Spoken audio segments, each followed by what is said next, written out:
Picture this: Chicago buried under 23 inches of snow in a single storm. New York City, with temperatures staying below freezing for 54 straight days, and the entire eastern United States frozen solid from November through March. This isn't just another cold winter. This is the benchmark for every American deep freeze that followed. But how did a routine December suddenly lock half the nation in Arctic cold for over 100 days, shattering records going back to the 1800s? To understand how the Big Freeze of 1962 to 1963 rewrote history, we have to go back to where it all began, when holiday cheer collided with an unstoppable wall of ice. December 1962 began in a mood of quiet celebration. Across American towns and cities, families gathered under glowing lights, department stores buzzed with holiday shoppers, and the country basked in the confidence of post-war prosperity. Most expected nothing more than the usual winter chill, maybe a white Christmas if they were lucky. But on December 13th, everything changed. A mass of Arctic air, cold and dense, surged down from Canada and swept across the northern plains. It was not just another cold front. This was the start of a relentless siege. It would last for months, not days. Meteorologists at the U.S. Weather Bureau watched their instruments as pressure rose sharply over the Great Lakes. Synoptic weather maps from that day show a sprawling high-pressure system with its center parked over Manitoba, pushing frigid air deep into the heart of the continent. By the morning of December 14th, temperatures from the Dakotas to Ohio had plunged well below zero. The cold did not visit and leave. It settled in, refusing to budge. Americans in 1962 trusted their forecasts, but the tools of the era left them blind to what was coming. There were no weather satellites to provide a global view. The first, Tyros 8, would not launch until the following year. Radar was primitive, limited to tracking storms close to major airports. Long-range prediction relied on sparse upper air balloon readings and handwritten charts.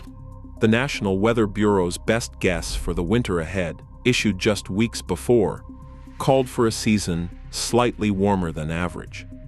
The science simply could not see a 4-month Arctic blockade taking shape. As the days passed, the phrase "the Big Freeze" began to circulate in newspapers and on radio broadcasts. Some called it the winter of 1963, a name that would echo for decades. But in those early weeks, most Americans still believed the cold would break. Instead, the high-pressure system locked in place, blocking warmer Pacific air from reaching the east. Each night, the cold deepened. Each morning, the world outside grew harder and more brittle. Windows rhymed with frost, rivers starting to freeze, and the first hints of trouble as pipes burst in basements and car batteries failed to turn over. There was no single storm to blame, no dramatic blizzard to warn of. The true danger lay in the persistence. Every day, the Arctic air remained. It leached heat from the land, driving frost deeper into the soil, freezing lakes and rivers that usually stayed open well into January. By Christmas, the phrase "record cold" was already appearing in weather bulletins. And as the new year approached, it became clear that this was no ordinary winter. The Big Freeze had arrived, and it was just getting started. Chicago's winter average settled near 10 degrees Fahrenheit, a number that reads more like a typo than a forecast.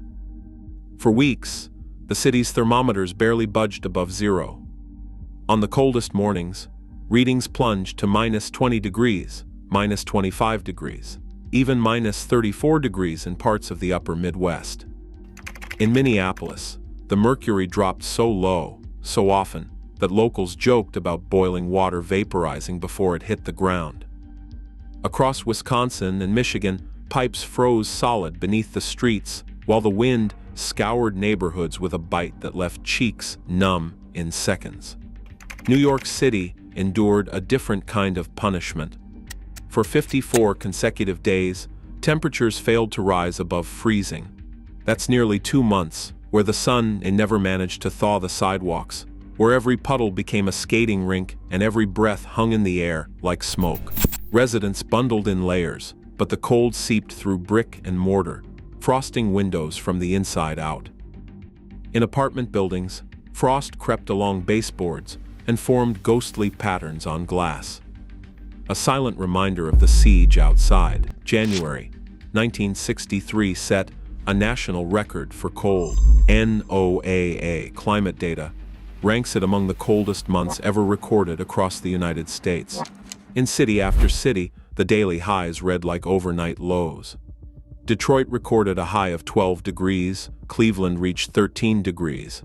Even in places used to harsh winters, the numbers felt unnatural. The cold was more than a series of numbers, it was a presence. Something that pressed in on daily life. People described the sensation as living inside a freezer. Going outside meant bracing for instant pain. Metal would burn bare skin. Car engines refused to turn over, batteries drained by the relentless chill. Water pipes burst in homes and businesses, flooding basements and shutting down entire blocks.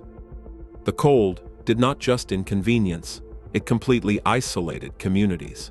School closures became common as buses failed to start and sidewalks turned deadly. Mail was delayed, groceries ran short, and the simple act of stepping outside became an ordeal. In some neighborhoods, the only sounds were the distant hum of a snowplow and the crackling of ice as it crept deeper into the ground. All across the northern states, people learned to measure time by the cold. How many days since the last thaw, and how many nights since the last time the mercury rose above zero. The numbers told a story of endurance, but the real measure was in the daily struggle to keep warm, to keep water running, to keep life moving forward, while the world outside remained locked in Arctic silence. Snowfall became the new normal as the winter deepened. Each week brought another storm, each one heavier than the last. By mid-January, the East Coast was caught in a relentless parade of blizzards. On January 12th and 13th, a powerful storm swept up the Atlantic seaboard. New York City was hit with 18 inches of snow in less than 24 hours. Boston measured 20 inches. Washington, D.C., struggled under 16 inches, its streets buried and government offices shuttered. Just 2 weeks later, Chicago faced its own crisis. A blizzard on January 26th and 27th dumped 23 inches, paralyzing the city and stranding hundreds of cars on Lakeshore Drive. The storms did not pause for cleanup. Snow that fell in December lingered, refusing to melt. Each new blizzard layered more white over the old, and by February, some cities had measured over 80 inches of snow since the start of winter. Sidewalks disappeared beneath towering drifts. Snowbanks grew so high that city crews ran out of places to pile it. In parking lots and along main streets, plows created walls of snow, 15, even 20 feet tall, barriers that stayed for weeks, sometimes months. Municipal workers fought a losing battle against the endless accumulation. Trucks worked around the clock, but equipment broke down in the cold, and supplies of salt and fuel ran low. In neighborhoods from Philadelphia to Detroit, people dug tunnels through snowbanks just to reach their front doors. Across the Northeast and Midwest, the landscape transformed into a frozen maze. The blizzards did not just blanket the cities, they buried them, leaving millions cut off from the world outside. Across the country, the relentless cold quickly turned deadly. Hospital admission logs from January 1963 show a surge of frostbite and hypothermia cases. Emergency rooms filled with people whose bodies simply couldn't keep up. Children with pale, blistered fingers, elderly men and women pulled from unheated homes, and workers who collapsed while trying to clear snow. The official death toll would eventually pass 200, but numbers alone can't capture the scale of loss. In rural Ohio, a family of 5 was found lifeless in their farmhouse after their furnace failed, during a night when temperatures dropped below -20. Neighbors discovered the tragedy only after the blizzard lifted, a heartbreaking reminder that isolation could be fatal in such conditions. Cities were not immune. In New York, hospital morgues struggled to keep up as dozens of homeless residents died on the streets, unable to find shelter from the cold. Carbon monoxide poisoning became a silent killer as desperate families ran cars or makeshift heaters in garages and basements, hoping for a little warmth. Medical examiners' reports from Michigan and Pennsylvania detail a wave of heart attacks among men shoveling snow, an epidemic that overwhelmed local hospitals. Ambulances struggled to reach victims, slowed by unplowed streets and drifting snow. Exposure could kill within minutes. School children suffered frostbite walking just a few blocks. Elderly people trapped in apartments with frozen pipes and failing heat died quietly, sometimes unnoticed for days. The cold did not discriminate, but it hit the vulnerable hardest: the poor, the old, the isolated. Each new snowstorm deepened the crisis, and every day without relief brought more names to the list of the lost. Power plants in the Northeast and Midwest ran near their limits as the deep freeze dragged on. Utility memos from January 1963 reveal a grid pushed to the brink, with operators rationing electricity in some cities to keep the lights on. Coal, still the backbone of American heating, became a lifeline in short supply. Stockpiles that seemed ample in December dwindled dangerously by midwinter. Railroads, responsible for hauling most of the nation's coal, struggled to keep lines open as snow buried tracks and switches froze solid. Freight trains stalled for hours, sometimes days, in remote stretches between Pittsburgh and Chicago, leaving entire towns waiting for deliveries that never came. Factories and schools shut their doors, not just from cold, but because fuel simply could not reach them. In Detroit, auto plants idled for weeks, costing thousands of workers their paychecks. Across Pennsylvania and Ohio, local governments pleaded for emergency shipments of coal and heating oil, while some rural communities burned anything they could find to keep warm. The frozen Great Lakes cut off a major shipping route, stranding barges and icebreakers, and driving up the price of whatever coal and oil remained in the pipeline. Estimates from federal economic reports placed the total damage at over $2 billion in 1963. That amount would top $20 billion today. The relentless cold exposed just how fragile the nation's infrastructure had become. Power grids, railroads, and supply chains all buckled under the pressure, leaving millions to face the winter's worst with dwindling resources. For many, the real crisis was not the snow or the cold itself, but the slow-motion paralysis, as the systems they depended on ground to a halt. By late January, the Great Lakes had become vast, frozen plains. Lake Erie, the shallowest of the five, locked solid from shore to shore, 100% ice cover, a sight not witnessed in living memory. Lake Michigan followed close behind, with 9/10 of its surface buried beneath thick, jagged ice. Even Lake Superior, known for its depth and resistance to freezing, succumbed, 80% of its waters sealed in a silent white grip. Coast Guard cutters built for winter's fury found themselves trapped or forced to abandon their missions.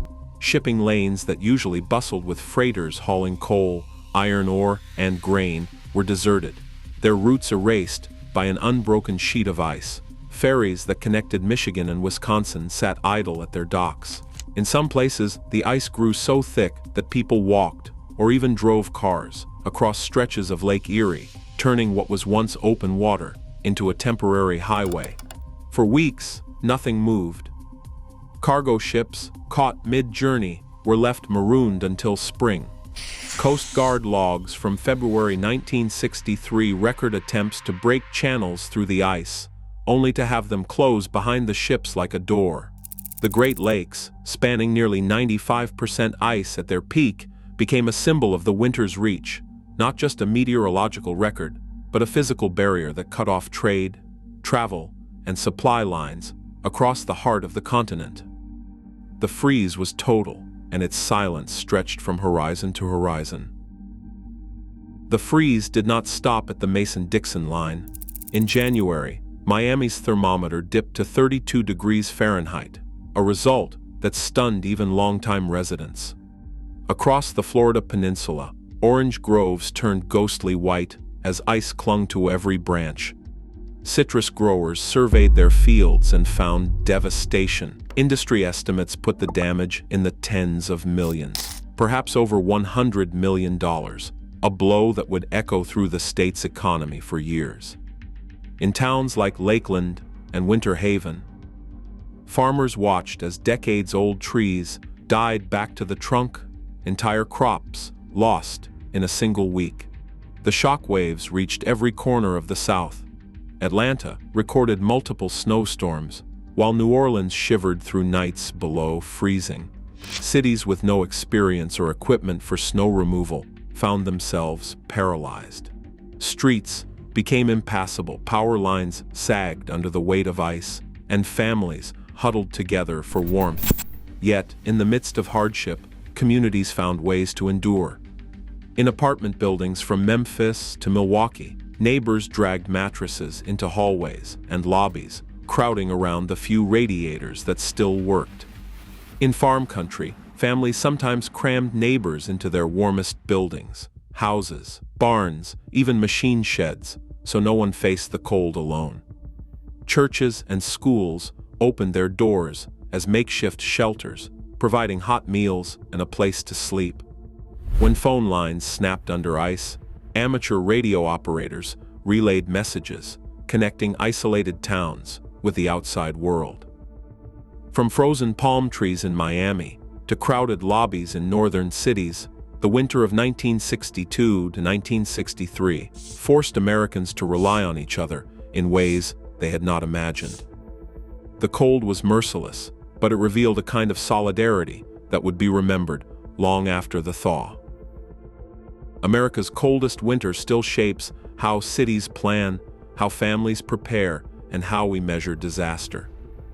As climate extremes grow less predictable, the line between anomaly and new normal blurs. The next historic freeze or heat wave may come without warning. Resilience is not just memory, it is necessity. What will our response reveal when the next test arrives? Share your thoughts below.